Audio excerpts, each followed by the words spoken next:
What are the most intolerant and ridiculous school lunch policies? 1. When I was in middle school, my brother was in the Marine Corps Reserves. Occasionally, he would give me a meal, ready to eat, MRE, which is basically a military field ration. As a 12 to 14-year-old kid, I thought it was the coolest thing ever. After one of his training weekends, he gave me a couple of MREs, and I decided to take one to school for lunch. As I started opening it, a substitute teacher grabbed it from me and threw it away, claiming it was unhealthy and not real food, and that it would cause a disruption.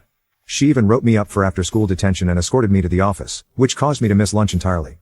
In the office, she lied about my behavior in front of the dean of students, who upgraded my detention to a Saturday detention. I was upset and hungry. After they released me, the bell rang, and I headed to my next class. My sister, who was in the same lunch period, asked what happened, and I told her. She said she had heard from others that I didn't do anything wrong and that the substitute teacher had been bragging about how she showed those little twerps who was in charge. Before the last class, my sister informed me that our dad was on his way. She had told the office she needed to call him because she forgot a project at home, but really, she had filled him in on what happened. Right after the tardy bell rang, I was paged to the office. My dad handed me a sandwich, told me to eat, and then join him in the dean's office. By the time everything was resolved, my detentions were rescinded, and the substitute teacher was banned from working in the district. This was just one of many issues I had with that dean. 2. A couple of years ago, I had to attend an impromptu meeting at my kid's school. My oldest has diabetes. I let my kids pack their lunches, keeping in mind that the school is a nut-free zone. Each of them packed a packet of sun butter, sunflower seed butter, to go with their apples. A lunch monitor saw my daughter take out her sun butter packet, walked over, grabbed the entire lunch bag and threw it out, then handed her a salad and told her to eat it before going to the office. My daughter didn't argue and did as she was told. However, on her way to the office, she collapsed in the hallway due to low blood sugar. My son saw her and immediately called me from his phone. Terrified, I drove to the school in under 3 minutes and told them my daughter was passed out in the hallway. An ambulance took her to the ER, and after the visit, I met with the dean of students and the superintendent. They spoke with a lunch monitor, who was promptly fired. I ended up suing the school for my daughter's medical expenses. 3. My son had a severe milk allergy.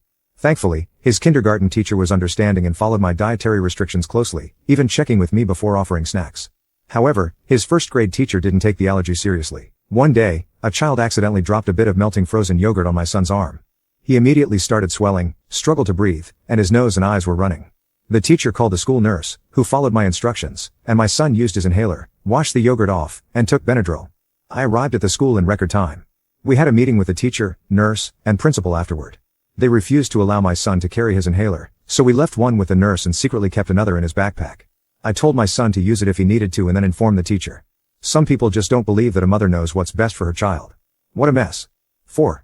Our son has several life-threatening food allergies, so I always pack his lunch.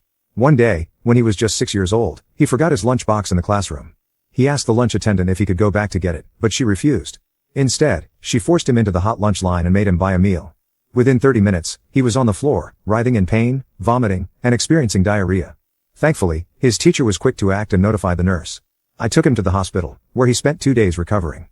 The lunch attendant was fired, and the rest of the staff received additional training. 5.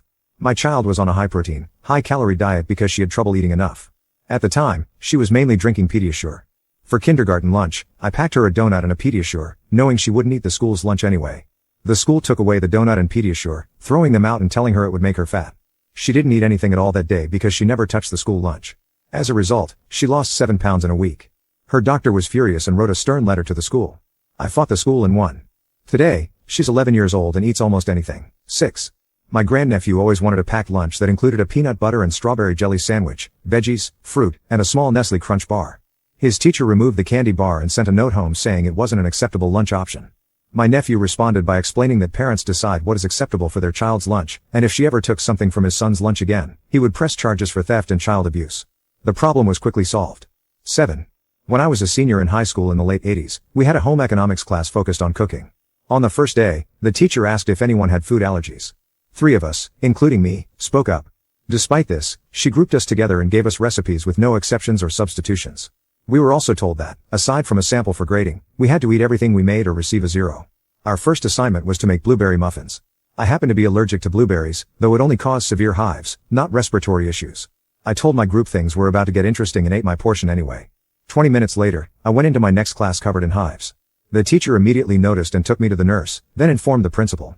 The principal called in the home economics teacher, who denied forcing us to eat allergens, until they showed her syllabus, which stated it explicitly. Long story short, she got into serious trouble, and the 3 of us with allergies spent the rest of the year in study hall with a solid A in the class.